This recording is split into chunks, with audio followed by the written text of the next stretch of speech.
Right, LDBC, this is your boy, the Coach. You're live on the Coach Show, the Coach Show Live. Okay, I had a subscriber ask me, what do I think about diversity, equity, and inclusion? What do I think about, Trump's offices? They're shutting all that down. What do I really think? This video, it's not going to be a long one. I grew up and we were raised, my mother, my father, all I saw them do was work. So we were raised to work. Like, even at a young age, when I was 12 years old, I was out working. I was out, cleaning up neighborhoods, taking out people's trashes, mowing lawns. Like, the only thing I've understood since the time I was even, able to work or even knew the concept of going to work was working. That's it. Working and playing sports. My parents always taught, you go and you work for it. You don't ask anybody for anything. You don't get any kind of handouts. You go and you work for what it is you want. And, my daddy sat me down one day and said, now, you a black man. He said, you going to have to work 1,000 times harder than people that don't look like you. And he said, you're going to have to work 1,000 times harder than white people. That's what he told me. He said, you can be good at what you do, but he said, you're going to have to do even more. And, when I was 12 and 13, I was like, okay, yeah, daddy, whatever. But now, as a man, I see exactly what my dad talking about. Okay, yes, to get some things, to get to some positions I've gotten, I've had to work 3 times as hard for people, better than people who are not even as good as I was, not even close. They were at best mediocre compared to me. And I'm not saying that trying to hype myself up, but I'm talking about in arenas, in the strength training arena. You'd be surprised. When new clients come, they start asking all kind of questions. What's your certification? How many years? Blah, blah, blah, blah. They go in depth. And then, I say, hey, well, tell me about your last person. Oh, well, he came highly recommended. He came really, really highly recommended. Okay. And I asked the lady, I said, well, what kind of certification did he have? And she said, you know what? I wasn't really quite sure. But so-and-so. And, yeah, he came highly recommended. And I said, okay. But, they want to give me the 5th degree and what my certifications are and all this other stuff. So, see, it's like you have to work 5 times as hard to get the same respect and the same notoriety as someone white. And that's been my experience as well. However, it's what it is. You go out there and you work. Now, my thoughts on DEI. Okay, I don't think people should use it as a crutch, but I do think it's needed. And I'm going to tell you why it's needed. Guys, let's just be real. There's too many racist mofos running around this country. And there's too many racist mofos in positions that they have the power to give somebody an opportunity. And we all know that people say, well, man, shouldn't be no more DEI. Well, okay. If there's no more DEI, if these companies don't have DEI, you give the person in charge, the racist person in charge, full reign to be racist.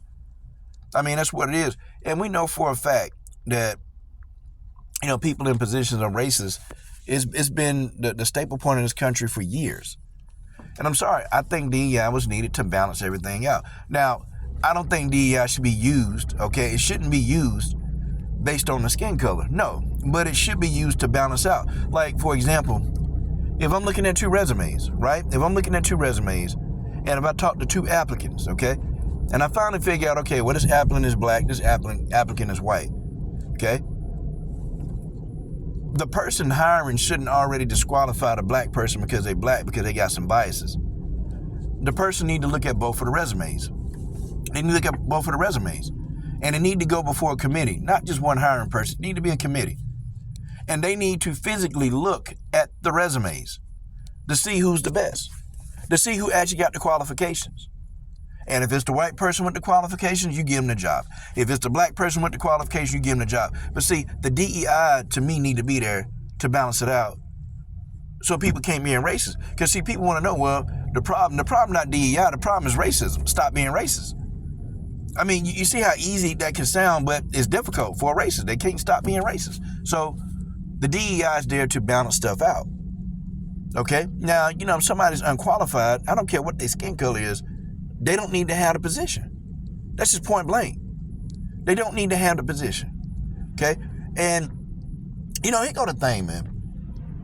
When white people say, oh, well, you're a DEI hire, and I start thinking, what about these legacy admissions? I mean, how are they going to explain this? The legacy admissions is a good example of what they're trying to say DEI is. It's the perfect example. Your parents went to a college, I mean, yeah, you automatically get to go to the college. Is that not like, I don't know, is that like a version of it? Is that not, that's total privilege. I just think we have too many racist people sitting around in these positions that they're not going to give the opportunities to the people that deserve it. They're going to give it to the people that they like. And that's been the whole root of racism. They're going to give it to people that look like them. That's just what it is. See, I want you guys to think, how many times in the news have you heard of a black person denying a white person a loan? Like denying them a loan. Have y'all ever heard that in the news? Or how many times have you heard a black person denying a white person of a job because they're black? Now, I'm not saying it don't happen. I'm not saying it don't happen at all. But I'm saying, has it ever been televised? How many times have you seen a black store owner kicking a white person out of their store? And the reason is kind of sketchy. How many times have y'all seen that? How many times have y'all seen a black person just run up on a white person, right? And tell them that, hey, do you belong in this neighborhood? I mean, where do you live at? Have y'all ever seen that? Like a bunch? I tell you, I sure as hell haven't. I sure as hell haven't. I mean, and folks, when have you ever seen black people in that position of power to do some of the things that we're seeing? When have y'all ever seen that? Because when you start really thinking about what I'm saying, the answer is hardly ever or none. Black people not running up on white people asking them where you live at. Black folks not pulling up on white people and saying, oh, well, you can't, you can't have this loan. And the reason's being specified, but we already know what the reason is. Well, you're not going to get hired for this job. We already know because on the phone, you sound like somebody, you don't sound, and some people say, well, you talk white, you talk black. You don't sound like you're a black person on the phone, but when they see you in person, they shocked to see that you're black. I can't remember any black folks caught up in any kind of hiring process where they've been accused of discriminating against somebody because they're white. I ain't seen it. I mean, I haven't seen it. Don't mean it don't happen, but I hadn't seen it.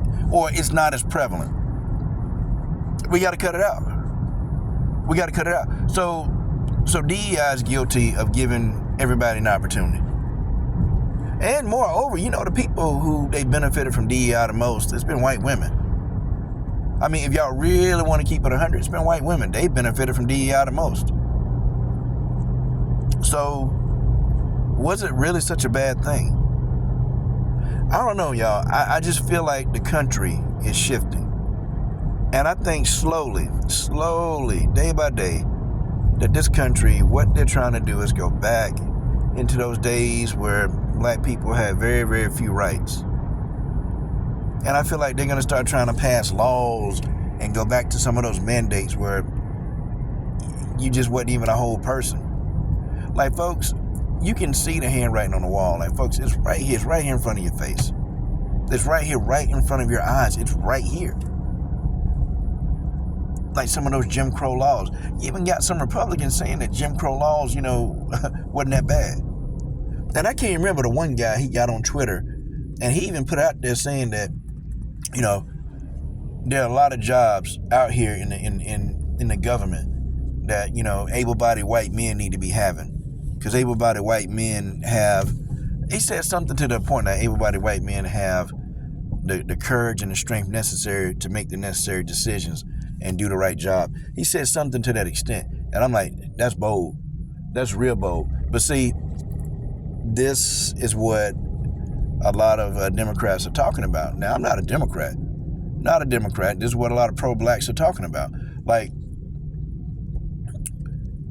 we want a world where we want everything to be equal. People need to get, do stuff based off what they know how to do, based off their merits, right? That's what we want. And it's crazy. Every time you turn around, these folks talk about merits. And I started thinking, damn, only people got merits are black people. Like, what's going on? Like, merits. Well, we can't, our merits don't mean nothing, man. Our merits don't mean nothing if the person you sitting in front of, you trying to, get an opportunity for it, they sitting in front of them and they still don't care about your merits. They only care about your damn skin color.